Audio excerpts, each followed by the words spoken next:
Welcome. If you want to change keyboard language in your Xiaomi Mi TV 4S, at first you have to enter for the settings icon in the right upper corner. Next you have to scroll down for the device preferences. Then go for the keyboard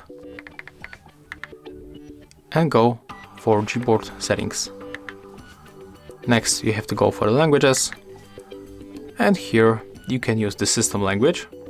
It will be set up as default, but if you want to pick other languages, just turn off the switcher, and here you can enable other languages by tapping on the switchers.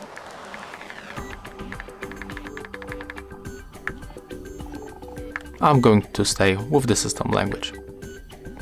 If you find this video helpful, remember to leave a like, comment and subscribe.